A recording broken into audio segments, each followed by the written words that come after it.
X-ray করাতে হবে।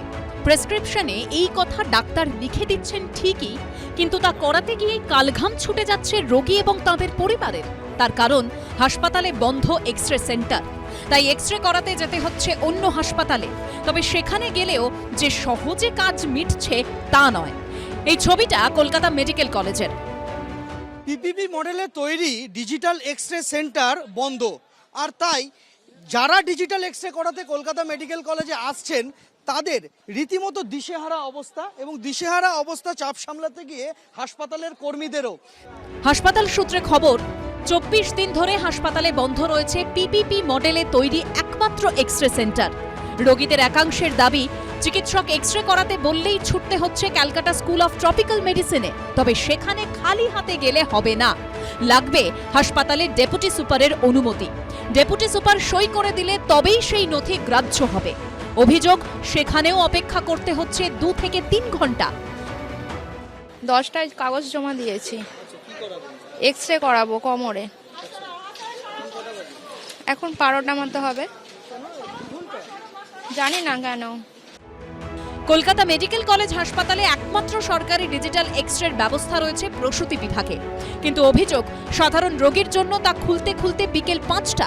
তার আগে এক্স-রে করাতে গেলেই অন্য হাসপাতালের দিকে দেখিয়ে দিচ্ছে হাসপাতাল কর্তৃপক্ষ। 9টা থেকে 2টা বেজে গেল, এখন টপিক্যাল পড়াচ্ছে, এখানে কত ঘন্টা লাগবে আমি জানি না।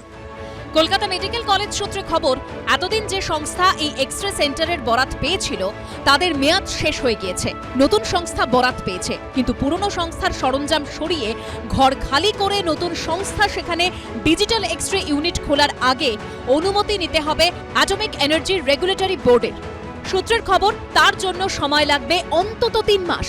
আমাদের ভেন্ডার পাল্টে গেছে বলে এটা সরকারি নিয়মে, ফলে নতুন ভেন্ডার আসবে, ওই জায়গাটা ছেড়ে দিতে হবে এখনকার যে এক্সিস্টিং ভেন্ডারকে। নতুন ভেন্ডার তার মতো সাজিয়ে নেবে, তারা টেন্ডারের মাধ্যমে সিলেক্টেড হয়েছেন। একটু অসুবিধা হবে মানুষজনের, তবে আশা করছি মার্চ নাগাদ আমরা হয়তো এটাকে সলভ করে বেরিয়ে আসতে পারবো। সব মিলিয়ে কলকাতা মেডিকেলের রোগীদের ভোগান্তির ছবিটা যে এই মুহূর্তে বদলাবে না, একথা কার্যত স্বীকার করে নিয়েছে হাসপাতাল কর্তৃপক্ষ। সন্দীপ সরকারের রিপোর্ট, এবিপি আনন্দ, কলকাতা।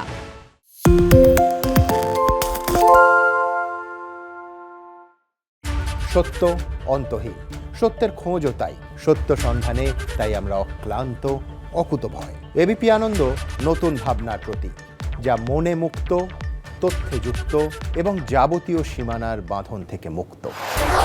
সীমা না শব্দটির মধ্যে লুকিয়ে আছে মানা শব্দটি, যেন চোখ রাঙানি এক অদৃশ্য বেড়াজাল, যা আটকে রাখে আমাদের এক ছোট্ট গণ্ডির মধ্যে। একমাত্র সঠিক খবরই গড়ে তুলবে এক মুক্ত সমাজ। সেই জগৎ গড়ার লক্ষ্যে কোনো সীমানার ঠুকুটি আমরা মানব না। এবিপি আনন্দ এগিয়ে থাকে, এগিয়ে রাখে।